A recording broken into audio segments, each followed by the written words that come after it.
નમસ્તે વિદ્યાર્થી મિત્રો. આજે ધોરણ 11 ચેપ્ટર નંબર 2 સંબંધ અને વિધેયનું સ્વાધ્યાય 2.3 જોઈએ.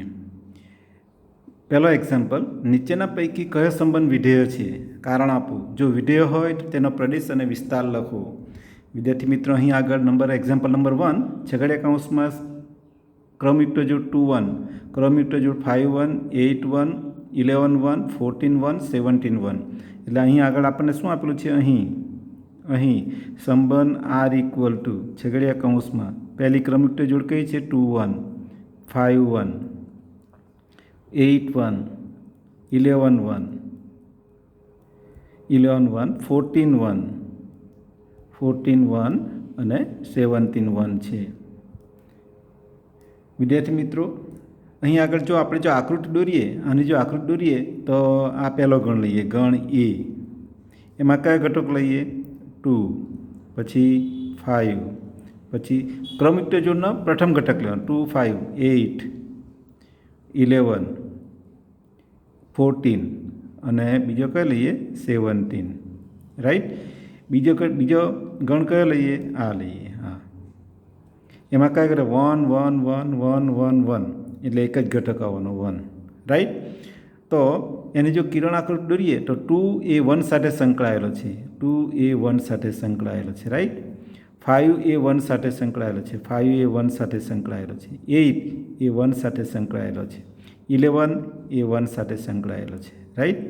પછી 14 એ પણ 1 સાથે સંકળાયેલો છે અને 17 એ પણ 1 સાથે સંકળાયેલો છે. આ આપણી કિરણ આકૃતિ. કિરણ આકૃતિમાં સ્પષ્ટપણે જોઈએ છે કે દરેક ક્રમયુક્ત જોડનો આપણો પ્રદેશ ગણ એ લઈએ, આ ગણને આપણે બી કહીએ. ગણ એના પ્રત્યેક ઘટક એ ગણ બીના એક અને માત્ર એક જ ઘટક સાથે સંકળાયેલો છે. એનો હેઠળ ગણ એના પ્રત્યેક ઘટકનું એક અને માત્ર એક જ પ્રતિબિંબ બીમાં જોવા મળે છે. માટે આપેલો સંબંધ એ કેવો કહેવાશે? એ વિધેય કહેવાશે. કેવો કહેવાશે? વિધેય. પણ now see how to write, લખવું કેવી રીતે? તો અહીંયા લખી શકાય કે આકૃતિ પરથી સ્પષ્ટ કહી શકાય કે આકૃતિ પરથી કહી શકાય કે આપેલ સંબંધ એ વિધેય છે. કેમ? તો કારણ આપવાનું. કારણ કે ગણ એનો પ્રત્યેક ઘટક માટે, ગણ એના પ્રત્યેક ઘટક માટે ગણ બીમાં એક પ્રતિબિંબ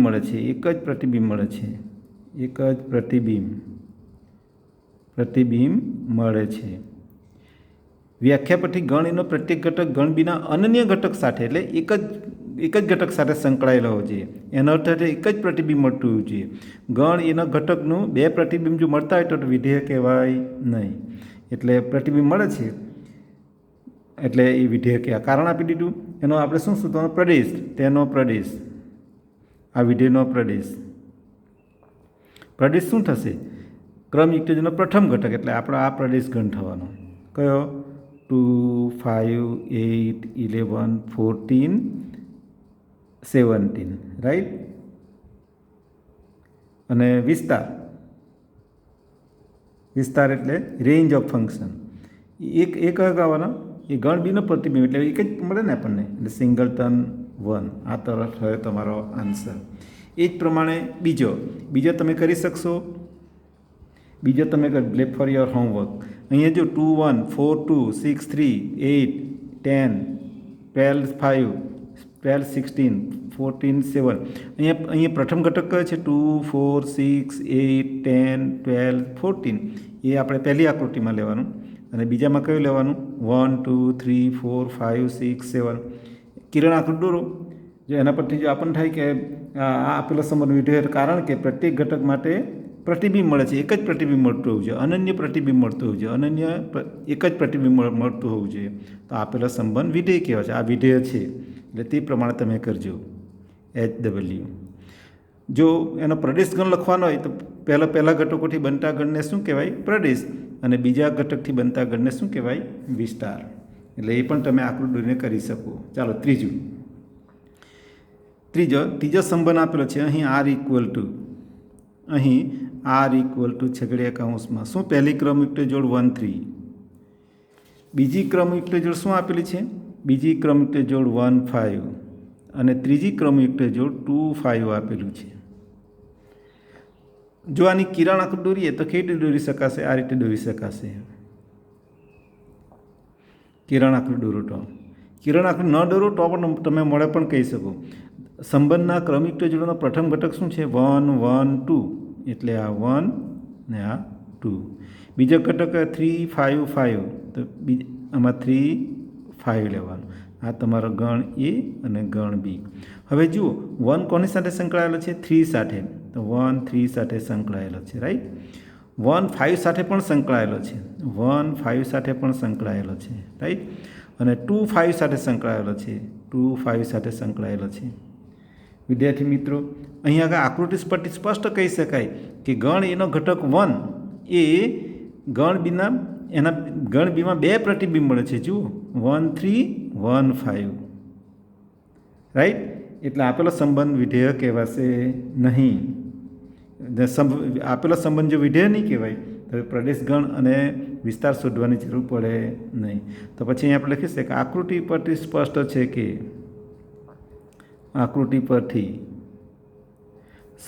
છે કે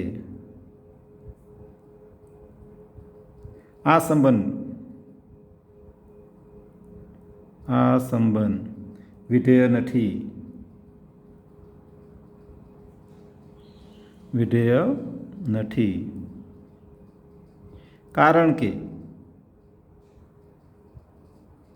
કારણ કે શું લખાશે? ગણ એનો ઘટક કયો? ઘટક 1. 1ના 2 પ્રતિબિંબ છે.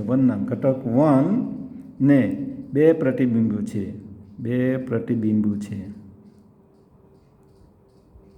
પ્રતિબિંબો છે. રાઈટ.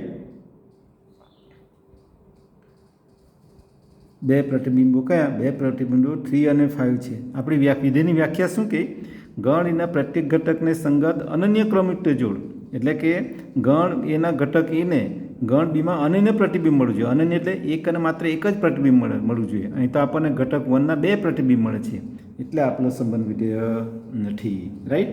ચાલો હવે જોઈએ આપણે એક્ઝામ્પલ નંબર 2. એક્ઝામ્પલ 2 શું કહે છે? નીચેના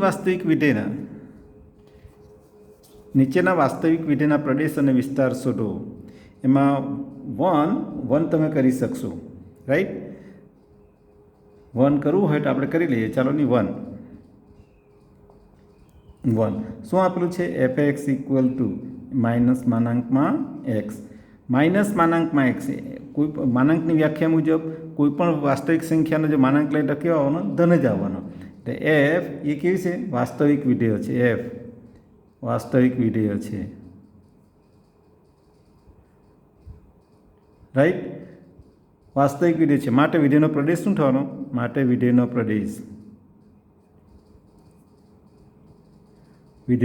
એટલે domain of function f equal શું થવાનું? વાસ્તવિક સંખ્યા જ થવાનું, કારણ કે વાસ્તવિક વિધેય છે એટલે પ્રદેશ ગણ આર જ આવવાનો. હવે વિધેય કઈ રીતે વ્યાખ્યાયિત કરવું છે? હવે fx equal to y equal to fx equal y equal to minus માનાંકમાં x છે. માનાંક x એ માનાંક વિધેય હોવાથી તેનો વિસ્તાર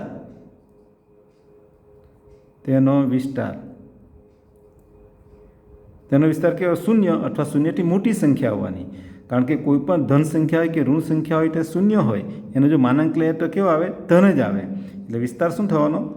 0 સહિત ધન અનંત સુધી, એટલે શું આવવાની? ઇન્ફિનિટી. અને ઇન્ફિનિટી લખે ત્યાં ઓપન ઇન્ટરવલ લખાય, એટલે એનો વિસ્તાર આ રીતનો થશે, રાઈટ. આ તો આપણો માનાંક એક્સનો વિસ્તાર. આપણે કોનો વિસ્તાર શોધવાનો છે? માઇનસ માનાંક x.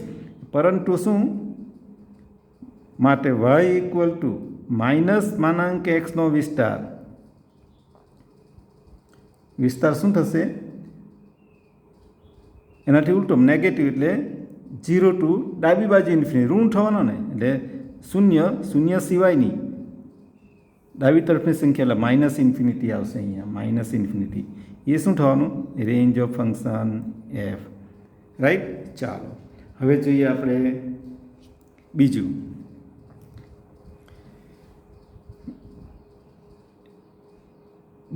F x equal to square root of 9x². વિદ્યાર્થી મિત્રો, વર્ગમૂળનો 9x² એ કેવી સંખ્યા? 9 ને માઇનસ x² ક્યારે શક્ય બને? જો એ શૂન્ય અથવા શૂન્યથી મોટી ધન સંખ્યા હોય તો જ. તો આપણે એમ કહીએ કે અહીં શું આપેલું છે? અહીં F x equal to square root of 9x². ઋણ સંખ્યાના વર્ગમૂળ નીકળે નહીં, એટલે આ 9 માઇનસ x² એ કે આવે? ધન જ હોઈ શકે. એટલે આપણે પહેલું સ્ટેપ તો શું આવશે? 9 માઇનસ x² એ કેવી થવાની? ગ્રેટર ઇક્વલ ટુ 0 હોય જ. રાઈટ. તો જ એફ એક્સ વ્યાખ્યાયિત થાય. હોય જ તો જ એફ એક્સ વ્યાખ્યાયિત થાય. આવું શા માટે લખ્યું? કે એફ એક્સ ઇક્વલ 9x², આ ધન સંખ્યા હોય, 9 માઇનસ x² શૂન્ય અથવા તો ધન હોય તો જ એ વ્યાખ્યાયિત થાય. એટલે અહીંયા 9 minus x² greater equal to 0 લખ્યું. રાઈટ. એટલે શું થવાનું? 9 minus x² greater equal to 0, તો x તો માઇનસ x² માઇનસ 9 આમ થવાનું ને, ગ્રેટર ઇક્વલ ટુ 0. અને આને લખવું હોય તો x² minus 9 lesser equal to 0 આમ લખી શકાય.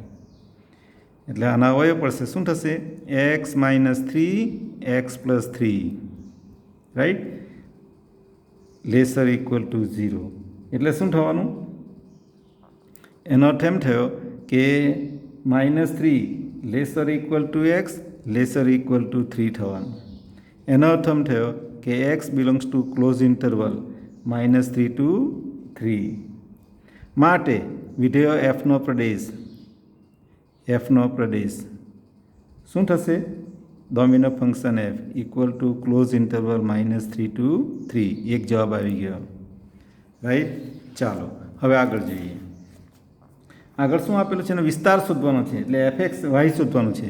હવે y equal to f x, અને એફ એક્સ ઇક્વલ શું છે? વર્ગમૂળમાં 9 માઇનસ x². વિસ્તાર શોધવાનો એટલે એફ એક્સ શોધવાનું છે. એફ એક્સની કિંમતો કઈ આવે? દેટ મીન્સ વાયની કિંમત કઈ આવે? તો આના માટે આપણે એમ લખી શકીએ y equal to square root of 9 minus x². બંને બાજુ વર્ગ કરીએ તો y² equal to 9 minus x² થાય. એટલે x² ઇક્વલ ટુ શું થશે? 9 માઇનસ y² થશે. એટલે x equal to square root of 9 minus y² થશે. બંને બાજુ વર્ગમૂળ લઈએ એટલે. રાઈટ. એટલે ફરીથી આપણે શું લઈએ? 9 minus y² greater equal to 0. આ છે ને, આ 9 માઇનસ, અહીંયા x equal to square root of 9 minus y². 9 minus y² જો ગ્રેટર ઇક્વલ ટુ 0 હોય તો જ આ શક્ય બને. એટલે અહીંયા લીધું 9 minus y² greater equal to 0. એટલે y² minus 9 lesser equal to 0. Right. એનો અર્થ એમ થાય, અવયવ પડીએ તો y minus 3y plus 3 lesser equal to 0. એટલે આનો અર્થ શું થયો? -3 લેસર ઇક્વલ ટુ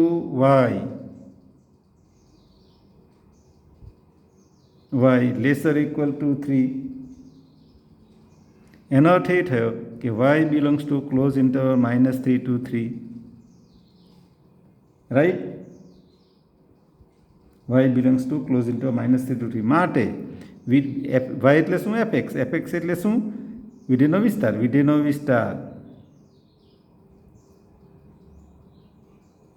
શું થવાનો? એટલે કે range of function f equal two, હવે જોઈ શકું અહીંયા -3 ટુ 3 આવ્યું ને, પરંતુ શું? પરંતુ અહીંયા આપણે એમ કહી શકીએ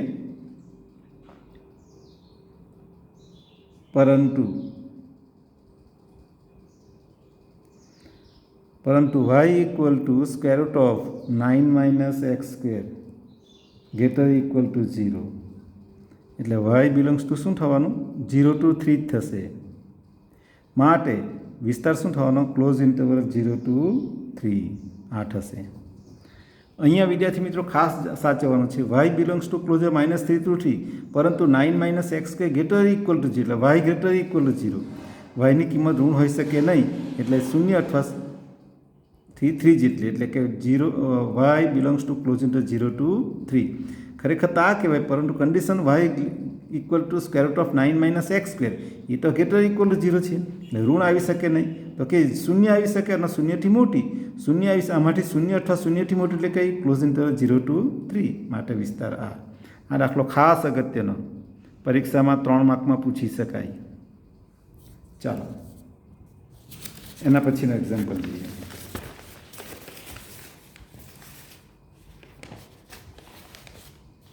ચાલો જુઓ વિદ્યાર્થી મિત્રો, અહીં આગળ આપણને શું આપેલું છે ધ્યાન આપજો. fx ઇક્વલ ટુ અહીં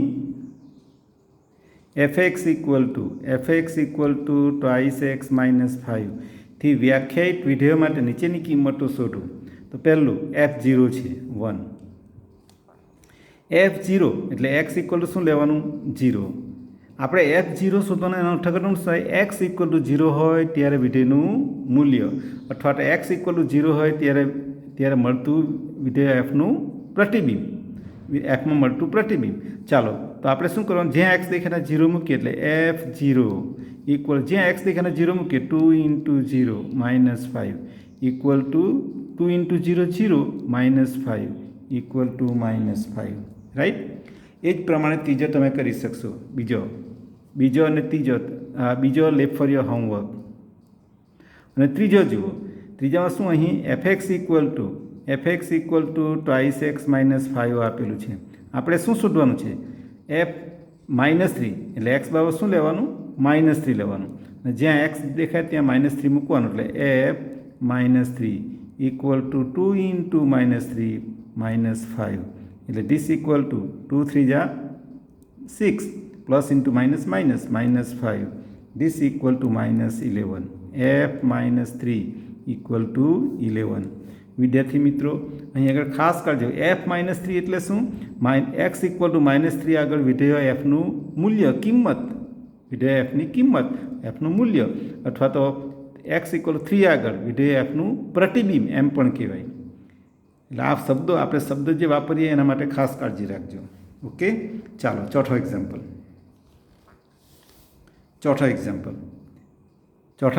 શું આપેલું છે, ચોથા વિધેય t સેલ્સિયસમાં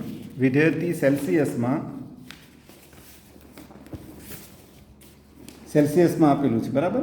તો આપણને સૂત્ર આપેલું છે TC અહીં TC equal to 9c/5 plus 32 આ વિધેય આપેલું છે. તો T0 શોધવાનું છે. શું શોધવાનું છે T0 એટલે c ઇક્વલ ટુ 0 હોય ત્યારે વિધેયનું મૂલ્ય શોધવાનું છે. એટલે મૂકીએ T0 equal to c equal to 0 9 into 0/5 plus 32 equal to શું થવાનું 0/5 પ્લસ 32, અને 0ને કોઈ પણ સંખ્યા વડે ભાગીએ તો શું આવે 0 જ આવે, 0 પ્લસ 32, એટલે જવાબ શું આવશે 32. રાઈટ. ચાલો એ જ પ્રમાણે આ ને આ બંને તમારા લેફ્ટ ફોર યોર હોમવર્ક આપું છું. રાઈટ. એ જ આ તમે શોધી કાઢો. TC તો સીનું મૂલ્ય શોધો, તો TC ઇક્વલ ટુ શું આપેલું છે 212. રાઈટ. અને TC આપણું સૂત્ર શું આપેલું છે 9c/5 પ્લસ 32 આપેલું છે. TC equal to 212, 9c/5 plus 32. Right. એટલે 212 minus 32 equal to 9c/5. Right. આમાંથી બાદ કરો તો કેટલા આવશે, શું થશે 212માંથી 32 બાદ કરો, 212 માઇનસ 32 એટલે 0 8, એટલે 8 180 આવવાના. 180 ઇન્ટુ 9c/5. હવે આનો ગુણાકાર કરો. 180 ઇન્ટુ 5 ઇક્વલ ટુ 9c, એટલે 900 ઇક્વલ ટુ 9c, એટલે c ઇક્વલ ટુ 900/9. 900/9, એટલે c equal to 100. Okay, that is your answer. અને આ એક્ઝામ્પલ આપણે પાછળ જોઈએ. હા.